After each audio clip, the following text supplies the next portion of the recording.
Capítulo 2. Entrevista de Hard Frontiers. La entrevista que me hizo Wolnavka apareció en Hard Frontiers, No. 1, 1984. La revista ha sufrido 2 cambios de nombre desde entonces y ahora se llama Mondo 2000. WN, Wolnavka. WN, me pregunto si usted podrá compartir con nosotros la experiencia que modeló su vida y su obra, su viaje a la cuenca del Amazonas. TM, por cierto. En realidad fueron varios viajes al Amazonas de los que participé, el primero en 1971 y el más reciente en 1981. En 1981, una expedición etnobotánica conjunta compuesta por personas de Harvard y de la Universidad de Columbia Británica fue a Iquitos en el extremo este de Perú. Mi hermano también formaba parte de esa expedición. Él es etnoquímico de la Universidad de Columbia Británica. Estábamos en busca de ayahuasca, que es un preparado alucinógeno que se toma en una zona muy amplia en las selvas de las tierras bajas de Ecuador, Colombia y Perú. También buscábamos un alucinógeno muy poco estudiado llamado ucuello curicú, utilizado por los bitoto, los boro y los muinanos.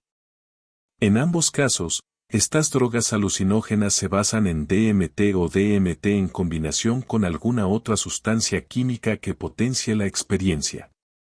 Se trata probablemente de los 2 alucinógenos menos estudiados, aunque el ayahuasca es una religión tradicional importante en una zona muy extensa. Se lo utiliza para curaciones chamánicas y es muy familiar entre las clases pobres de las selvas de las tierras bajas de Perú y bien conocido por las poblaciones mestizas. El curicú es una sustancia mucho menos conocida. La estábamos estudiando porque las teorías farmacológicas ortodoxas dicen que no debe ser oralmente activa, pero lo es. De modo que había un problema científico para resolver. WN, algo así como descubrir una nueva realidad para la ciencia. TM, hay que tener un problema científico para centrar estas expediciones. Entonces lo que uno enfrenta realmente es la fenomenología de la droga tal como se la experimenta, y es algo que está muy lejos de las cuestiones farmacológicas que se dilucidan en laboratorio. Pero la experiencia de tomar estas drogas en el Amazonas, en pequeños tributarios que desembocan en el curso principal del río, entre pueblos prealfabetos que decididamente no son de clase media, y en el ambiente de las selvas continentales ecuatorianas, fue muy interesante, muy esclarecedora.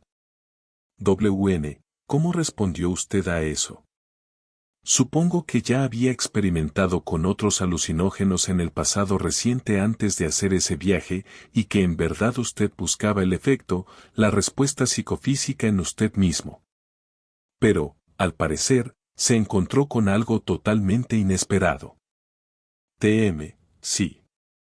Desde mediados de la década del 60 nos habíamos interesado en la dimetiltriptamina.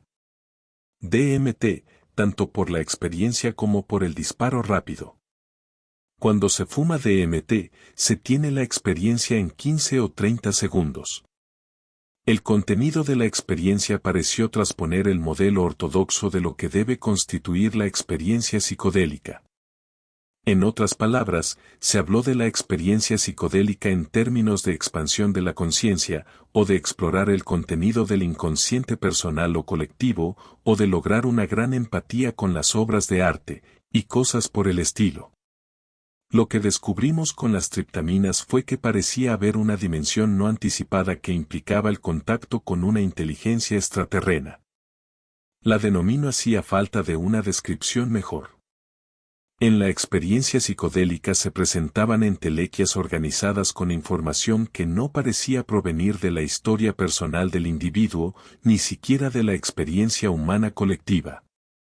Luego, llegamos a pensar que este efecto era propio de los alucinógenos de triptamina. En otras palabras, no solo la DMT y la ayahuasca y las sustancias amazónicas más exóticas, sino también la psilocibina, que probablemente sea entre estas drogas la que se ha experimentado de manera más amplia. Me resultó sorprendente que una voz pudiera dirigirse a uno en ese estado e impartir información en un diálogo. Gordon Wasson, que descubrió el hongo de psilocibina y lo llevó formalmente a la atención de la ciencia occidental, también escribió sobre este fenómeno. Lo mismo hizo Platón al discutir la importancia del logos para la religión helenística. Esta experiencia de una voz interior que guía con un nivel superior de conocimiento no es ajena para la historia occidental. Sin embargo, la aventura intelectual de los últimos 1000 años hizo que una idea como esta parezca descabellada, si no psicopatológica. Entonces, como modernos y como farmacólogos que exploran estos estados, mi hermano y yo dimos con este fenómeno. En los años que siguieron hemos trabajado con este fenómeno y dirigimos hacia él la atención de otros. Yo diría que se ha originado un consenso de que es real. Pero aún debe surgir un consenso sobre qué es exactamente. Estamos frente a un aspecto, una entidad psíquica autónoma, como dirían los jungianos, un subyo que se ha librado del control del yo. ¿O estamos frente a algo parecido a una supermente de la especie, un tipo de entelequia colectiva? ¿O es que en realidad estamos encarando a una inteligencia extraterrena, con todo lo que eso implica? No es una pregunta fácil de responder. Ni siquiera es una pregunta fácil de abordar, porque el fenómeno no se manifiesta salvo en dosis heroicas. Existen ciertos paralelos que son muy obvios, y uno de ellos que viene a la mente es Santa Juana que escuchaba voces y obtenía orientaciones. Claro, era una chica de campo, y tal vez cultivaba hongos en el terreno del fondo. Pareciera que en toda la historia se da la audición de voces dentro de los ámbitos de la experiencia religiosa, y que siempre se lo atribuye a Dios, cualquiera sea esta imagen para el individuo que lo experimenta. Esta experiencia no deriva necesariamente de la ingestión de ninguna droga. Puede producirse por medio de algún otro aspecto de la alteración de la conciencia humana. Correcto. Siempre se produce mediante un cambio en la química interior del cuerpo y el cerebro.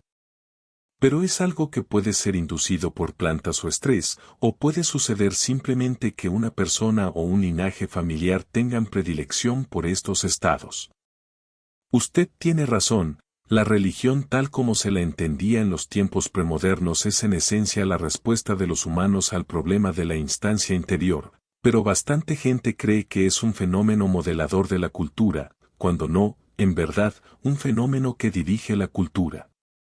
Desafortunadamente, en los últimos 500 años la religión ha sido una pirámide jerárquica en cuya cima estaban los teólogos que interpretaban el dogma. Esta interpretación era transmitida a los fieles por medio de una jerarquía. Creo que las jerarquías religiosas se sienten muy perturbadas con la idea de una revelación directa. De todas maneras, este fenómeno ciertamente prospera en las culturas prealfabetas de todo el mundo. Al ocuparnos de esto, descubrimos que las únicas personas con las que podíamos hablar del tema o que parecían tener cierta familiaridad con esto, eran los chamanes. Y ellos decían, sí. Por supuesto. Es así como se obtiene la información, de los espíritus colaboradores o de los espíritus obstaculizadores de esa dimensión. Para ellos es natural la idea de inteligencias extraterrenas autónomas contactadas en la dimensión mental. Creo que probablemente lo sea. Creo que la cultura occidental ha tomado un largo desvío idiosincrático que la aleja del espíritu y que recién ahora estamos comenzando a comprender que podemos haber perdido algo. De hecho, no representamos el pináculo de la comprensión de la naturaleza de la realidad. Tenemos mapas muy interesantes de, digamos, el núcleo del átomo o de los extremos más lejanos del universo, pero en las áreas más próximas al hogar, nuestra propia mente, nuestras propias experiencias de nosotros mismos y de los otros, creo que estas culturas primitivas, por ser fenomenológicas y por no estar restringidas por el aparato técnico o las teorías abstractas de lo que sucede, se acercan más al punto. En otras palabras, son psiquiatras tradicionales, psicoanalistas tradicionales que nos dejan muy atrás. Los antropólogos han hecho comentarios sobre la ausencia de enfermedades mentales graves en muchas culturas prealfabetas. Creo que la meditación del chamán y, por intermedio de él, el contacto con el lobo centrador, esta fuente de información o gnosis, probablemente sea la causa de esa habilidad para curar o minimizar los desarreglos psicológicos. Usted mencionó algo en relación con la religión. Creo que el cristianismo occidental ha tenido mucho éxito en establecer su jurisdicción instilando temor, duda y sospecha de todo lo que provenga de fuentes interiores. Es un criterio establecido que dice, si no está en las escrituras, habrá que ignorarlo y sospechar que forma parte de una fuerza oscura. Hay una clara negación de la validez de la experiencia personal. Descubro que mucha gente considera que la experiencia psicodélica es sumamente sospechosa, sumamente peligrosa e incontrolable. ¿Cómo ve usted que la gente enfrenta este tema? Es incontrolable en la medida en que no se la comprenda bien. Estas culturas prealfabetas tienen una tradición continuada de comprensión y etnomedicina chamánica que se extiende hasta los tiempos paleolíticos y más allá. Nosotros no tenemos nada comparable. De modo que las personas de nuestra cultura que se meten en aguas profundas con estas plantas, ¿a quién recurren? ¿A quién pueden consultar que posea cierto conocimiento? En Perú, vimos personas ingenuas en cuanto a la ayahuasca. Los que habían venido desde Lima para la experiencia llegaron a un lugar donde decididamente no la estaban pasando bien. Pero el chamán puede ir a ellos y soplarles encima humo de tabaco y cantar, cosas que a nosotros pueden parecernos simbólicas pero que sin embargo actúan con la misma eficacia que si la persona hubiera recibido una inyección de Demerol. De modo que el simbolismo de un hombre es la tecnología de otro. Esto se debe tener en cuenta cuando se trata con esas culturas. El modo en que nosotros vemos las cosas puede no ser el modo en que las ven aquellos que viven con ellas. A menos que uno se olvide de su idioma y entre por completo en esas culturas, siempre tendrá el punto de vista de un extranjero y un ajeno. Incluso en ese aspecto de la sociedad que podría categorizarse como nueva era, a falta de una expresión mejor, donde se produce una gran ruptura con la educación dogmática y se pasa a la experiencia directa, se sospecha de la experiencia psicodélica. De modo que tales cosas como trabajar con el Kundalini, la hipnosis, los mantras y las actividades físicas, manipulaciones psicofísicas del inconsciente, parecen ser terreno seguro y aceptable como áreas para la investigación. Pero veo que hay un gran prejuicio contra el uso de medios químicos, incluso los medios orgánicos de los que usted habla. Creo que hay un prejuicio calvinista muy fuerte contra la libre elección. La idea de que se puede lograr una introspección espiritual sin sufrir, sin explorar el alma, sin flagelación y cosas por el estilo, resulta aborrecible para la mayoría porque creen que la visión de esas dimensiones superiores solo puede ser concedida a los buenos, y probablemente solo después de la muerte. A la gente le resulta alarmante pensar que podrían tomar una sustancia como la psilocibina o la DMT y tener este tipo de experiencias. Sin embargo, es un hecho de la realidad que apenas estamos comenzando a aceptar. No creo que estas cosas puedan ser un sustituto de la práctica espiritual. Por otra parte, no creo que la práctica espiritual pueda ser jamás un sustituto de estas experiencias. Recorrí la India e Indonesia y varios otros lugares, y encontré esas tradiciones que usted menciona, incluido el tantra del Kundalini, la danza del trance en Bali, bajo el control de los sacerdotes y como parte de tradiciones en las que se debe aceptar el marco mental para tener la experiencia. Son muy elusivas. La experiencia con la droga, por otra parte, no lo es. Es abrumadora. Por cierto que con las triptaminas no hay nada elusivo. Son muy convincentes. Habrá que integrar estas cosas en la cultura sin un sentimiento de culpa y pensando que señalan el camino hacia algo. Creo que Aldous Huxley las denominaba gracias gratuitas, explicando que no eran ni necesarias ni suficientes para la salvación, pero que de todos modos eran un milagro. WN, usted hace hincapié en el marco y en la actitud como parte de la experiencia, que no se la debe tomar a la ligera ni usarla como recreación, y que se la debe tratar con respeto. Y que es preferible disponer de alguien que sirva de guía. Entrevistaré también a Timothy Leary. No sé muy bien cuál es la actitud de él, si es de diversión y juegos a cualquier costo, o si es sumamente seria. TM, creo que es un hombre que probablemente haya tenido una amplia oportunidad de cambiar de actitud. La euforia de los 60, la suposición por parte de intelectuales que rodeaban a Huxley y Humphrey Osmond de que todo cuanto se necesitaba hacer era presentar esto ante la gente y se transformaría la humanidad, era terriblemente ingenua. De todos modos, la gente jamás se había visto en una encrucijada cultural parecida.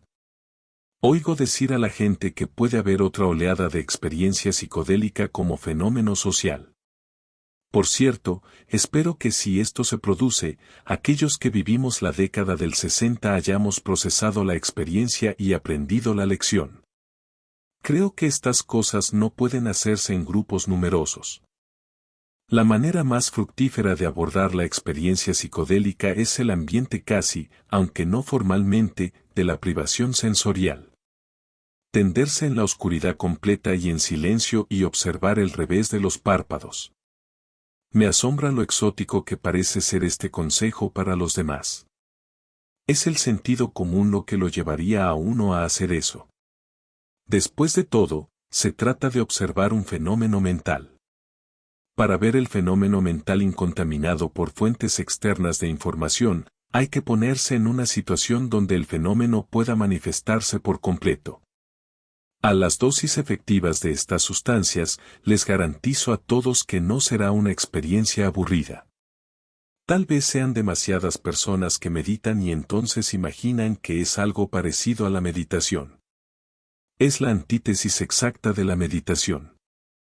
Se trata, en verdad, de salir del cuerpo y viajar por el espacio mental, que es un área por lo menos tan extensa como el espacio exterior.